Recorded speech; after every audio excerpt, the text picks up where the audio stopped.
Welcome, I'm Kearns, Director of Strategy at FT Longitude. Amid economic volatility and testing business conditions, today's webinar will give you fresh ideas to build supply chains that don't just survive, but thrive. We're joining you today from the Financial Times studio in London. I'm delighted to be here with three leading experts in supply chain resilience. First, a warm welcome to Mikkel Rasmussen, Global Head of Sales at Maersk. Thank you. Thank you for having me. To Jan Godsell, Dean of Loughborough Business School and Professor of Operations and Supply Chain Strategy. Hi, nice to be here.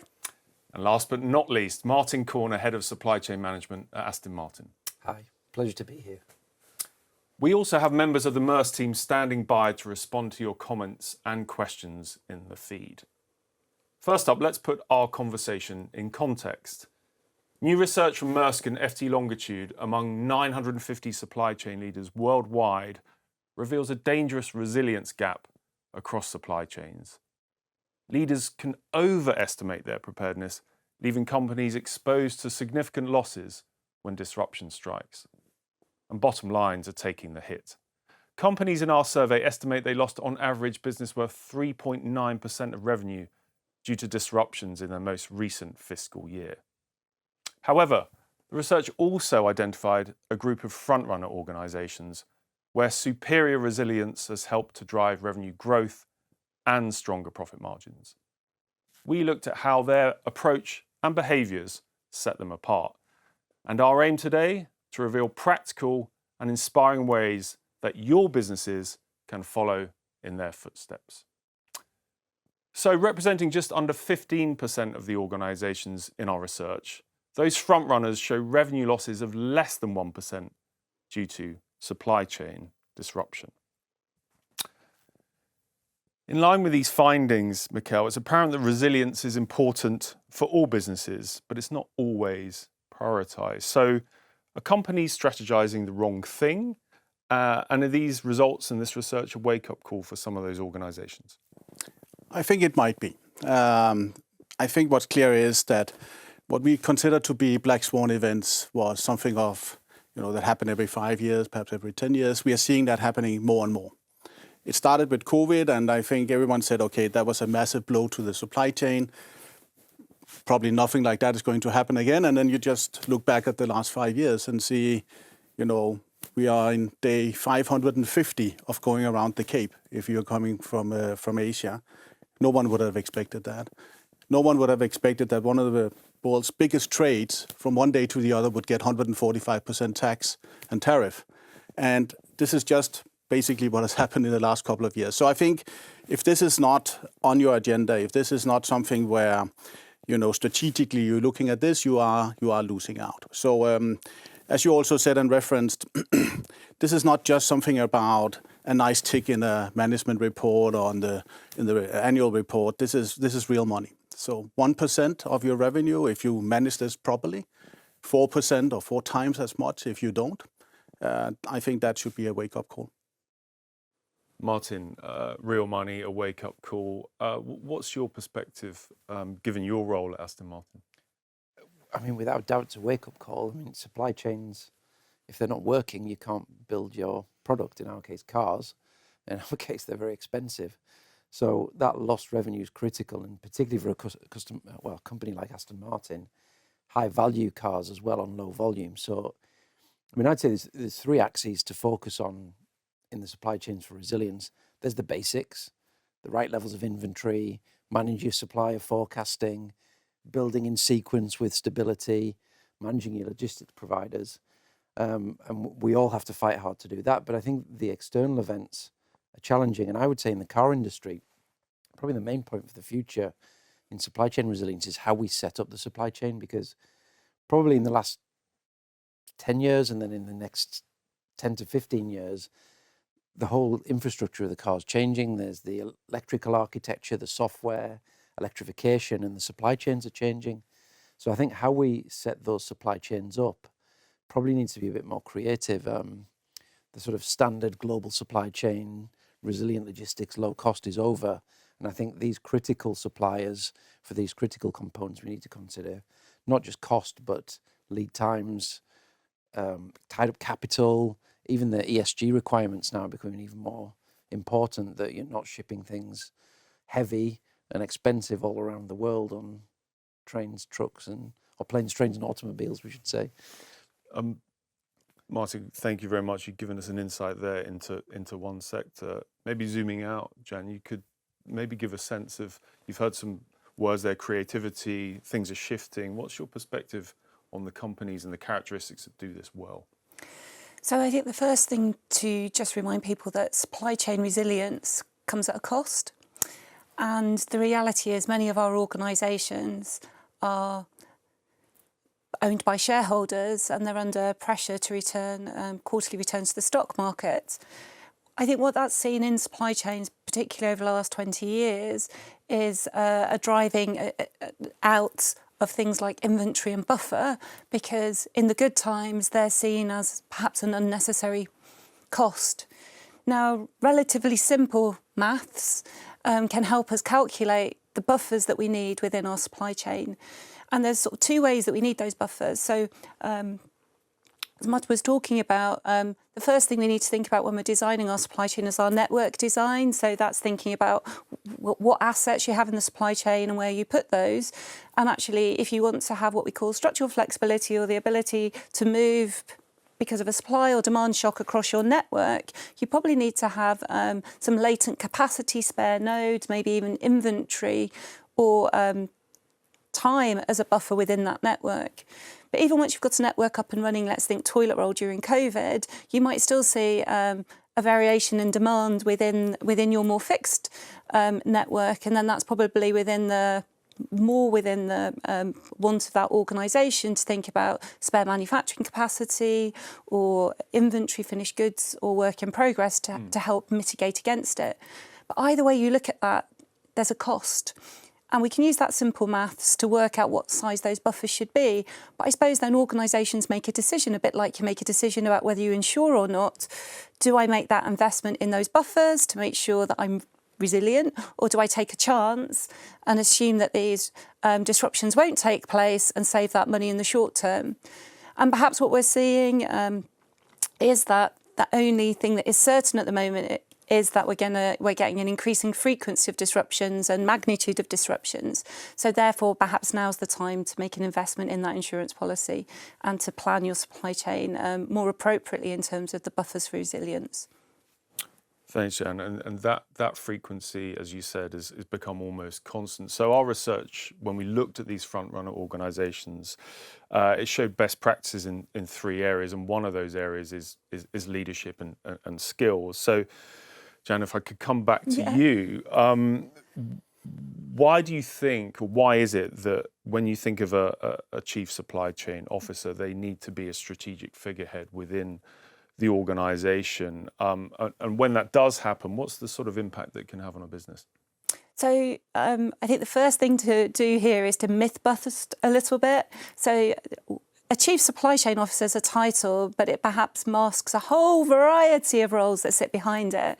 And that's because actually within supply chains, we don't necessarily all agree what a supply chain is.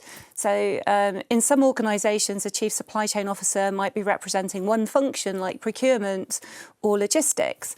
In other organisations, they might have a combined portfolio, perhaps procurement and logistics. But quite often in those cases, manufacturing might be missed out. The true supply chain chief supply chain officer would be one that has end-to-end responsibility for planning, for procurement, for manufacturing, for logistics, and increasingly also the reverse supply chain and those return processes. I think incidents of those true supply chain, chief supply chain officers are quite rare, and actually the majority are perhaps a rebranded procurement or logistics lead. And the reason why I raise this is research we did, it's probably going back just over a decade, showed that on average in the, I think it was FT top 25 organisations, there was only about 11% of people on either the executive or main board that had any operations or supply chain experience. So quite often boards are very finance and commercially dominated and don't necessarily understand the nuance of the supply chain. So therefore you really do need a chief supply chain officer with that end-to-end perspective on the board if you're going to make properly balanced strategic decisions. Thanks, Jan. And Mikkel, given those, how should we put it, leadership dynamics, shall we say, as a leading logistics service provider, how do you help support those businesses, those brands, those organizations with some of the complexities and really the growth challenges that Jan's identified? So firstly, we do it by perhaps putting a spotlight on it. And I think actually today, when you sit in a board and you hear about disruption and you think, okay, that's something I have to be aware of. Often to Jan's point, it was a cost somewhere. Now, what we've done is we said, okay, this is actually revenue. And perhaps that's a little easier to have a view on. And saying, okay, if I'm not looking at this, I have a risk of 4% of my revenue. In a world that's growing perhaps 2%, 2.5%, that puts things into perspective. So I think that's one way of helping, at least putting a little more spotlight to it and put it into context.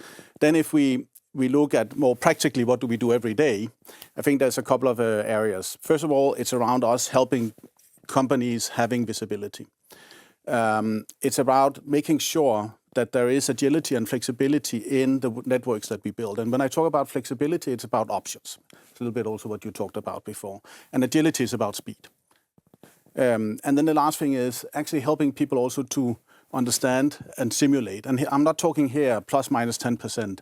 It's like, okay, what happens if this event actually occurs? Something like we wouldn't have expected. That you couldn't walk into a store and buy stuff. Okay, what would you do if China all of a sudden closed down? Things like that. And I think that's where we help customers, and we have tools and consultancy arms, so to say, that go in and work on that. And then every day we actually help customers make that decision, right? So we provide them that insight on what is happening in their supply chain. We have the ability to then make recommendations, and then we also have the ability to go and execute. So kind of everything sits under one. So one is, let's say, the more insight-driven aspects of it, the more industry-leading aspects of it, providing that this is important. And then secondly, that's our job every day to go and help businesses have their things moving. Thank you.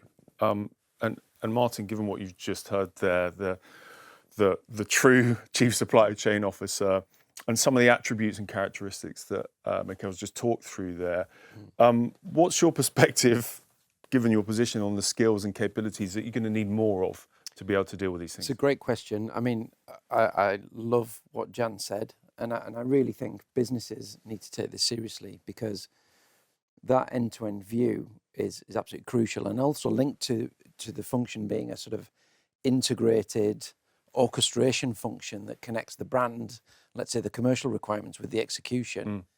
So the integrated business planning part's important. So I think increasingly it's going to be an interesting profile, and I think the traditional profiles have been someone has been a procurement specialist or a logistics specialist or an operations specialist, maybe a planning specialist, but actually that commercial business view and understanding how it all fits together, and then the financial impact of all the different variables, whether it's cost of goods sold, P&L, tied up capital, CapEx investments, buffer stocks, whatever we want to say. I think increasingly we need supply chain professionals to be business orientated, financially astute, but also some people who get the right balance of breadth and depth across the various functions. And the only way I think businesses are going to create the right profile is having better tailored career paths for people move around different functions to get that breadth of experience. So I think it's an evolution. I think it is a long way behind in my experience. Automotive's very traditional, and still tends to have the siloed subject matter experts with potentially some functions being more powerful than others. But I hope that, it's a cliche, but Amazon, Nike, those sort of companies, their business is a supply chain. And I think they're more advanced in tools, training, supply chain mindsets. And I think some of the industrial companies and other sectors could really take that lead as well. Thanks, Martin. And breadth and depth you mentioned there, some ways and distance to catch up. Jan, if I come back to you, what does that mean then for upskilling, reskilling, given what Martin's just described? Are you starting to see focus on certain areas from businesses who are trying to catch up? So just to build on Martin's point, what he essentially started to describe was a business process perspective. And for the longest time, actually, I think it was a marketeer that first identified this. They sort of identified that there's 3 core business processes that underpin any business. There's new product development, which I think everybody would recognise. There's customer relationship management, which I think everybody would recognise. But there's also supply chain management, which I think is much less recognised. Now, we did some research, it's going back about 8 years, where we surveyed over 100 European manufacturers to look at the extent to which their businesses were business process orientated. And we found it was somewhere in the order of 15%, but equally that there was a link to higher performance for those organisations. Personally, the only organisation that I know that was operating in this way was actually a consumer packaged good organisation, which also had brand management as a fourth process. And if we actually think about how we run our businesses, it links into metrics and things like this. You need your functional expertise. We need functional metrics, but they will only ever drive expertise in that one part.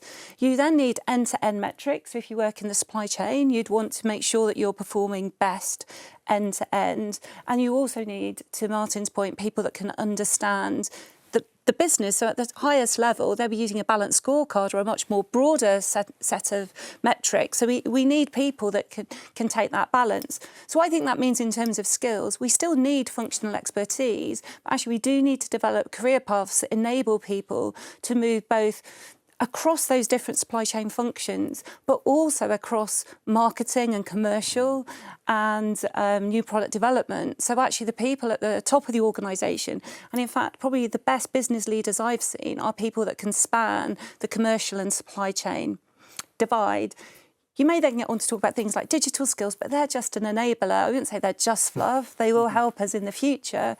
But actually, there's a lot about just understanding the basics. But some of this is about people moving beyond their silo to be able to see the big picture, both in terms of business performance, but also end-to-end business process performance. And just a quick follow-up. You've described quite a scale of change there. Are you, I'll come to you all in a second, but are you optimistic that this can be achieved, Jan, based on what you're seeing from organisations? So to be honest, actually, over the last 20 years, I have worked with organisations. Even 20 years ago, I had probably larger, I would say probably more consumer packaged goods, pharma type of organisations that have taken that approach. Maybe not necessarily always as much at then the sort of marketing supply chain cross-fertilisation, but definitely taking an end-to-end perspective. But to what Martin said, there are other sectors, aerospace, automotive, some of the more traditional sectors that historically have had a more, I think, functional expertise-driven view.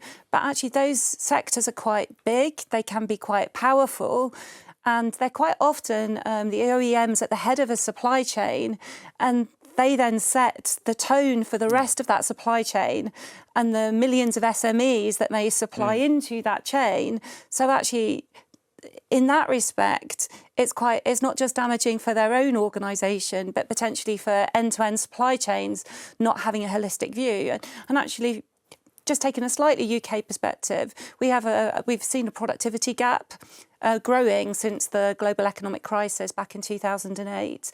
But if you look at the productivity of our large firms, it's pretty good, but we've got this long tail of unproductive SMEs. And you could argue that that's because perhaps the OEM at the head of the chain isn't recognising the coordinating role that they play, that they set the beat and they provide the connection between the consumer and the rest of the chain. And if they don't get it right, then they're almost setting the whole supply chain up to not be as productive or as resilient as it could be. And you could argue, does it matter? But probably in this age that we're in, where actually globally we're suffering many disruptions, we need to get everything we possibly can out of our supply chains. And so therefore, this sort of better end-to-end coordination, not just in your own organisation, but across the entire supply chain is really, really important. So better strategic coordination end-to-end, Jan, you just mentioned there. Obviously, one of the enablers of that is technology, an enabler, and data within that. And we've seen in our research that supply chain experts really looking for enhanced data sharing with other partners, to the point you've just made, And that comes with obviously new data skills to actually extract the insights. And Martin, if I could come to you, you mentioned the maybe speak on behalf of not the entire automotive sector. That'd be a little bit unfair. I'll do my best. what are you seeing maybe within your own organisation, but improving that accuracy of data and deriving real insights, and what is there to be done? Yeah, it's a great question because probably I'll speak now. I just mentioned before we started recording, I've been to the Gartner Symposium and watched speaker after speaker talk about various topics related to supply chain. What's become apparent to me is I think probably what we thought even 2 or 3 years ago, we would need people who were skilled in data creation and digital skills. I think what I can see now is the speed of the technology means that AI extractions and the tools themselves will create the data. I don't think we're going to need people to create the data. We're going to need people, back to the main point, who are capable of using the data to make decisions, to actually analyze data, understand how that impacts the business, create the correct metrics, the correct KPIs, if you want to call it that, or OKRs, to use the traditional type of mindset, that allow the business to, I think, create a more agile supply chain that is more adaptive to the needs of the customer. And I think, bringing it back to automotive, if you asked about automotive, I think Jan's answer was good about industrial, because automotive is a classic of that. Long lead times, the industrial system that we have has driven the supply base, as in we've got big factories. Traditionally, we've wanted to fill the factory to offset the fixed costs and just run at this drumbeat. Whereas increasingly, my previous company, Volvo Cars, was going heavily into, can we go B2C? Can we sell cars online, like Amazon, allow the customer to select the car they want and deliver it to them fast? In real terms, if you fully spec'd a car, it would probably take about 6 months from specification to it coming off the production line because of all the lead times. So I think the new way of thinking, Aston Martin wants, and the luxury brands, ultra luxury brands, want to personalize their cars to the maximum effect. So lots of different part numbers, lots of configurations. So that ability to adapt is crucial. So the right data, the people who can use the data to make the supply chain as fast and fluent, as agile as possible, using the buffers we talked about earlier in a really smart way. Yeah. That's the future. So back to the skills, I think we don't necessarily need digital skills. We need analytical business skills. The systems are going to do it for us, actually. And Mikkel, speed, fluency, you don't necessarily need the data, you need the skills. How is Maersk thinking about this? What do you think those analytical techniques, predictive techniques, will be most valuable in the future? Yeah, so I think it is a combination, and because you need both. You need also the ability to execute. So one thing is, of course, is you can build a perfect plan or be agile and say this should happen, but you also need to be able to then go and do it. So if I look at our evolution, at least, then I think we are very strong in providing that data and giving the insight and the visibility to it, and we do it at a quite detailed level.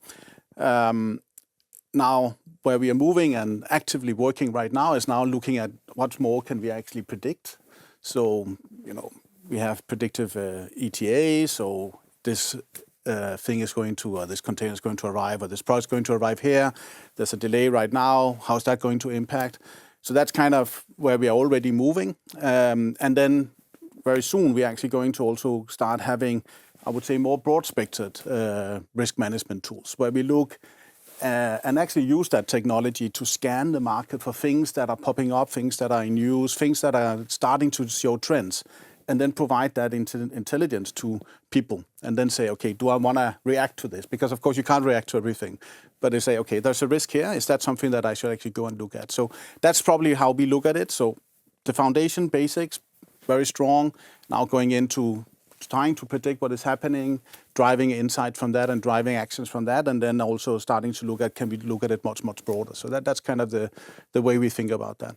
Thank you. So that ability to try and see around the corners. Yeah. Jan, I'm looking forward to this answer, because I know you have a view on this. But our research, unsurprisingly, shows that AI will play an increasingly valuable role in some of the issues that we've been discussing. How do you expect it, and maybe it already is having a notable impact in some of the areas?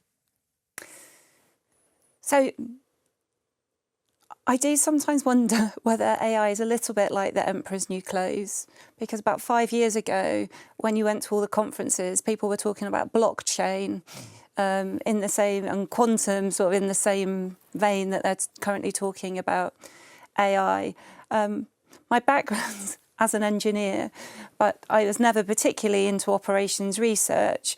But I absolutely know that most of our ERP systems are based on the maths or the algorithms that underpin that are defined by basic operations research. I also know that humans love to interfere in those systems because they know best, because of something called prospect theory or behavioural economics, where we fear loss more than gain. You know that, I think it's popularised as that fear of missing out. So I absolutely know that we don't currently run our supply chains as well as we could, even just using the existing technology, because we keep interfering and overreacting to these things that we see, because we fear that we're going to miss a sale or miss a delivery or miss something as a result.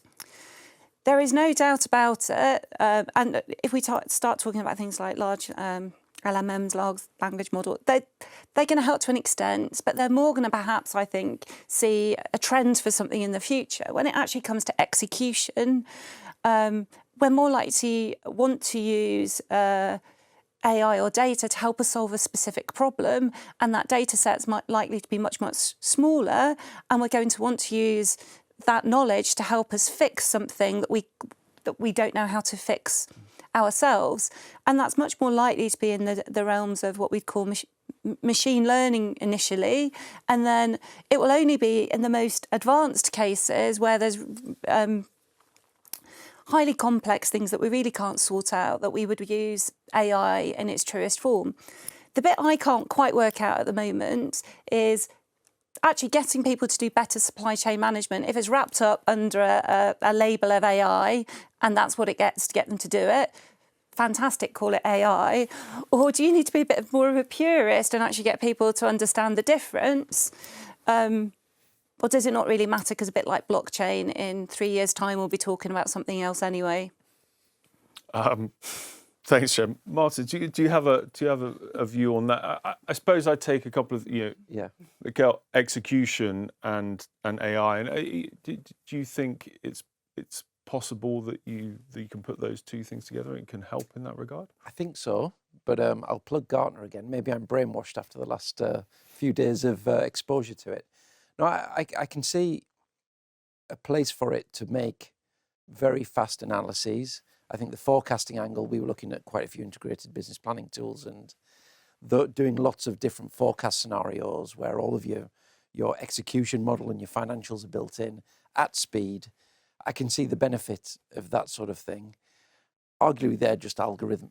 Yeah, is that AI? It's a good point. where AI might work, and again, I'm not sure if it's AI again, but we were looking at, Aston Martin's just transitioned to its new ERP system. And of course, we've had the usual data accuracy and extraction elements. We've got people checking these things. You could probably put AI, something algorithmic, machine code over it to check it probably instantaneously, something that takes humans hours to do. So it's interesting. Everybody is plugging all their data solutions as having an AI element or a digital twin. And I can definitely see that pace of scenario planning, data accuracy, of course, is going to change things for the better, and we can operate at speed. But I think technology is moving so fast. For me, anything that allows us to have accurate information, allows us to make scenario planning, to make better decisions faster, I very much welcome. But the other thing, there's so much choice. I mean, there was company after company after company after company selling some version of a very similar style of tool. So sorting out which is the best for your company is going to be quite interesting. And maybe this is where collaboration with our logistics providers, which solutions will they go for? How do we integrate that with ourselves as, let's say, the customer? when we might want to control the data ourselves, or do we trust our partner to run on whatever operating model they're using because they have multiple other customers, so they can optimize it better for us. So that's another interesting dynamic, I think. I think I don't want this to become an AI debate, but just responding, Mikkel, to that point that Martin's right. I think that's interesting, particularly given your purview and perspective. Yeah, but I think so. At Maersk, at least, what we are probably looking at the intersection between AI and the human. And addressing, I was listening to what you were saying. We are using it on both spectrums.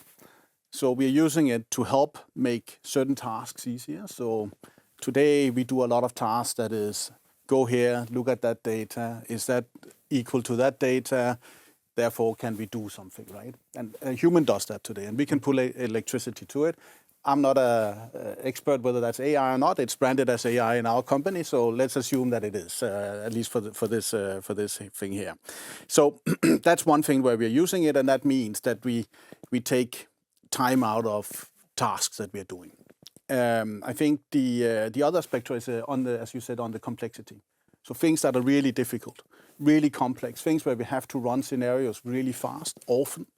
That's where we're also deploying it. And I think if we can do that and then overlay the human, then we have to reteach ourselves, and instead of saying our employees, ourselves also not to meddle too much. And actually, that's been some of our experiences when we look at this, and we'll talk a little bit around digital twin, I think, also later, right?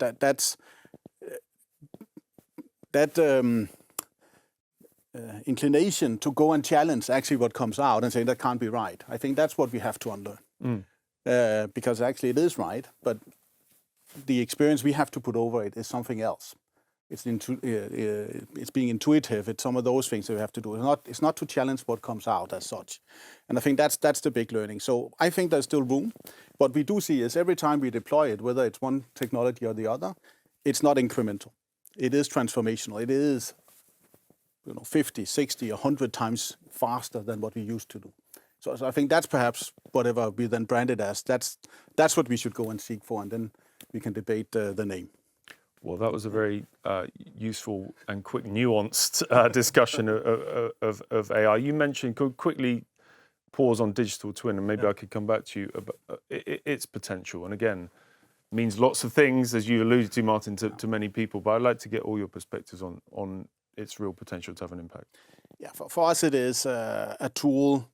If you look at our world, it's terminals, it's vessels, it's if not millions, then at least almost millions of containers that we're moving around. And it's important that these things are there. They're happening live and real. When something is moved 2 hours, it has an impact up. And that's really where we are using digital twins. So basically, having that sitting next to the operation we run, and then use that to simulate how could we do things better. And it has given us insights and actually challenged conventional wisdoms on this is how we should operate, because when you have something as powerful as a digital twin, all of a sudden it's like playing chess. I'm not very good at that, but there are people that can perhaps go 4, 5, 6 steps ahead. But that's very few people in the world. And here you can perhaps go 20, 30 steps ahead. And that's actually what opens up this saying, oh, perhaps we could do it differently. And that's where we see the power of a digital twin. Well, I hope digital twins could make me better at chess too. Challenge conventional wisdom. Can I get, Jan, Martin, your perspective on? So I'm just reflecting on the discussion that we're having generally about digital twins and AI. I think the big things that have really changed are access to data and volume of data and computing power. So I think perhaps what was limiting us in the past was the access to data and the quality of data, but the computing power to then do something with it at pace. So regardless of what it actually is, what it's enabling us to do is to compute things and to come up with solutions for things in much, much shorter periods of time, and to optimise a far greater number of variables, and to think about alternative futures. However, it's a while since I've been to Gartner, but I think one of the things that struck me the last time I went, and it's a sort of premier supply chain type of event, but I think maybe it's a good metaphor for the world, but I can remember maybe 10 years ago, it was very clear what different software providers did. They had like a clear USP. So if you as an organisation wanted to do something specific in your business, it was very clear who might be best at that. I think the danger of a homogeneous label like AI, which is a sort of catch-all for actually some really smart, specific things, optimizations or scenario planning or different aspects of what's done within a supply chain, is that the end user can't work out what's what because they just hear AI, whereas there was actually some benefit. It sounds counterintuitive. You might actually sell more by being more specific about what solution your company actually provides, because then it helps the customer who may want to use it actually know how you're using that technology, that computing power and data to make their business better. And it sounds like that's something that Maersk has got a sort of handle on. I don't know what you think, Martin.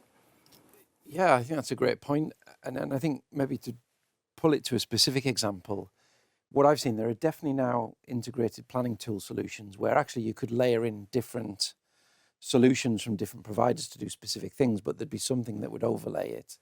And in an ideal world, you'd have everything from your market and your sales information with all of your selling prices, market share expectations, some sort of algorithms on price elasticity, right back through your whole execution system in your supply chain. And the real life example would be the Trump tariffs recently on finished vehicles into the US. So if I look at our organization, the sales organization went away and looked at, okay, what do we think the relationship between the price elasticity is if we pass the tariff on 100% to the customer, if we share the pain with the dealer network, how much discount should we put on the cars?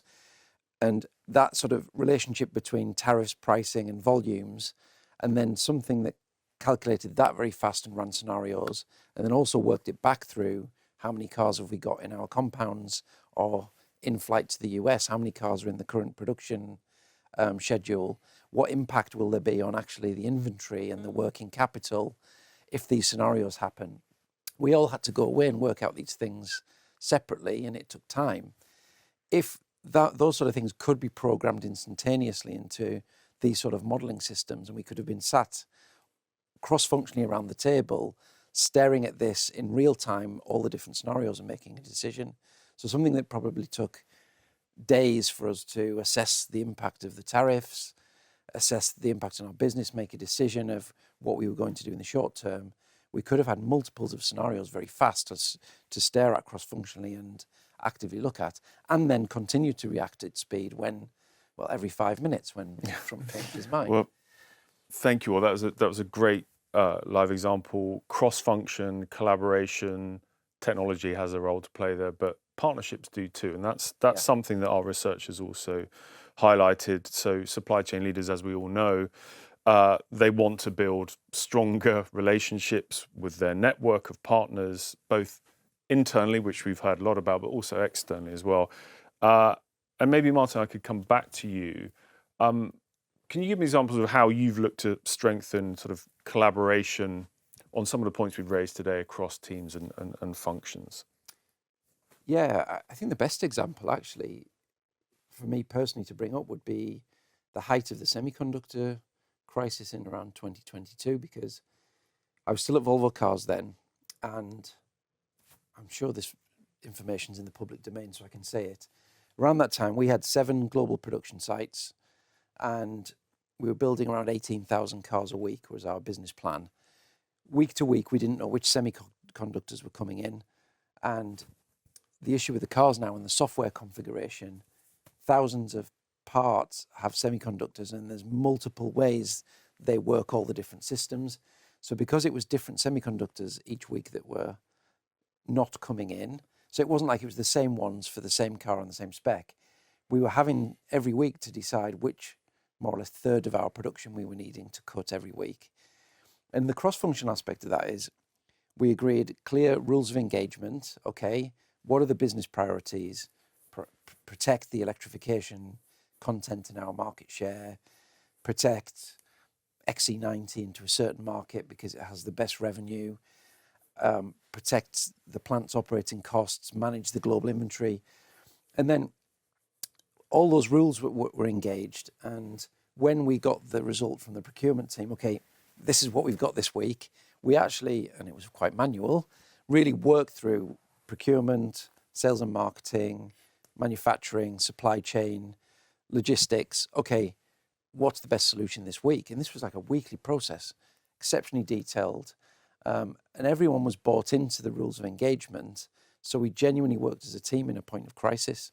And I actually think, maybe back to the point on business process and clear metrics and a clear vision and a mission for organizations, if we actually operated like that all the time, we'd operate far more effectively. So it can be done when you get clarity and people realize that there's always an enterprise level goal here, not, well, if I'm in procurement and I make a decision on a different volume that we're going to buy next month, it changes my cost reduction target, or vice versa in supply chain, then it never works as effectively. So I think, back to Jan and Mikkel's points earlier, supply chain only works, I think, if it is that holistic end-to-end view. And if companies had chief supply chain officers and supply chain functions that everybody knew, coordinated and orchestrated that end-to-end view, businesses would be far more effective. I'm certain of it. That's a great example, Martin, and also a somewhat call to arms and a call to action as well. James, if I come to you, you mentioned this a little bit earlier. Do you think, I might know the answer to this, but do you think companies are proactive enough in how they're trying to collaborate across their ecosystem partners, or do they only reach out when things start to go awry? So I think it depends. And actually, semiconductors is a good example. I think, for instance, the semiconductor industry itself, so it's dominated by a limited number of big suppliers, and they knew themselves that the market was beginning to pick up, and they reached out to many of their customers to say, the market's picking up, do you want to place some orders? And some customers said yes, and some customers said no. And the customers that said no, funnily enough, went to the bottom of the supply, the list when supply was then available. So I think long-term partnerships are really, really important, because in times of disruption, when there is more limited capacity, you are probably going to give preferential treatment to those people that have treated you well in the good times. I think one of the problems is that, and it comes to a point that Mikkel made previously, unfortunately, without chief supply chain officers or the understanding that actually supply chains add value to a business and enable a business to deliver customer value at lowest potential cost, the supply chain is seen as a cost. So therefore, it becomes quite procurement orientated, and it becomes quite anti-collaborative if you take a very procurement orientated approach to managing your supply chain, which then means that is sort of anti-partnership.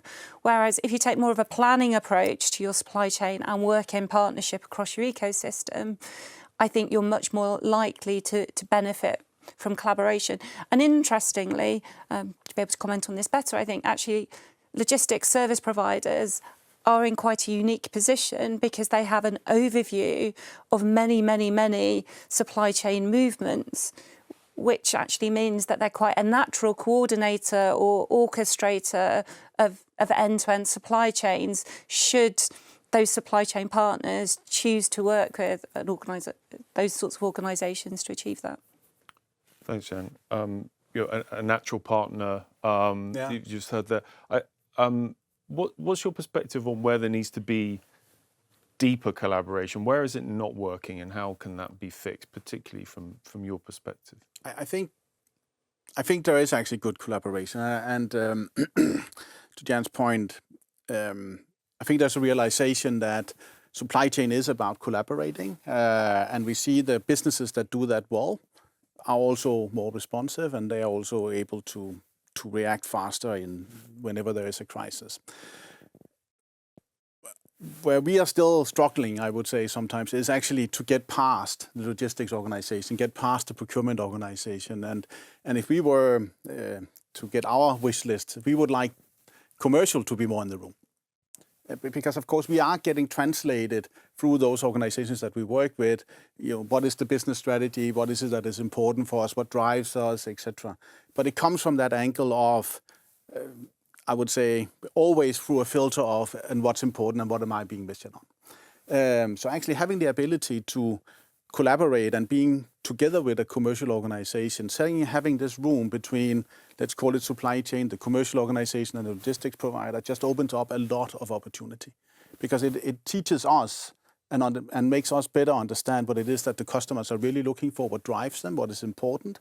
But also it opens up a more free dialogue, I would say. But it's very few companies where we have that access, and we believe there's value in it. We try and get there, and we see it more and more coming in, but it's not a standard yet. And I would argue, unfortunately, sometimes we even see in the businesses we work with that there isn't that many meetings between the commercial organization and the supply chain organization, and it is two different worlds that has their own objectives and drive their own objectives, which is sometimes actually destroying value. Value is something that's run through this conversation. I've taken a number of things away from today, not just a nuanced view of AI. Elevating supply chain to a more strategic leadership functional role, end-to-end collaboration across the business. Technology is a tool, and it will only be so successful without the strategy in place, and obviously deeper partnership and collaborations both internally and externally. Thank you all for your insights today. And before we wrap up, I'd just like to start with, or rather end with, just a closing thought and reflection on what we've been discussing. And I'll start with you, Martin. I do think it is all about the positioning of supply chain and the change in how it's perceived as a function. And my reflection is, I personally think that successful organisation in the future has to be a business function. And I do think it's a function that actually is more readily aligned with commercial and finance necessarily than it is with manufacturing operations and procurement. And in a way, I see manufacturing and procurement as part of the supply chain rather than supply chain just being the bits being moved in between the sections. And I think that's the fundamental shift that we need. Yeah. Thanks, Martin. Jan? So I'd agree. I think we need chief supply chain officers that have end-to-end supply chain responsibility, and they co-create the business model with their commercial and new product development colleagues. So we have businesses that really do focus on those three business processes: new product development, customer relationship management, and supply chain management, and possibly brand, depending on your organisation. You can't ask for too much. Thanks, Jan. Yeah, and two brilliant points, and so I'll build on that instead. And I think the last point to take away from today is that disruptions are here, and they're probably here to stay, and they will be more frequent. And then perhaps take the insight that this is about revenue; it's not about cost, and therefore it builds on the two previous points that we need to take that serious. It has to have a strategic focus, and it has to be something that is discussed ongoing. Yeah, thank you very much. Thank you. Jan, thank you for joining. Thank you. Martin, thank you for your insights. And thank you very much for joining us today, and goodbye.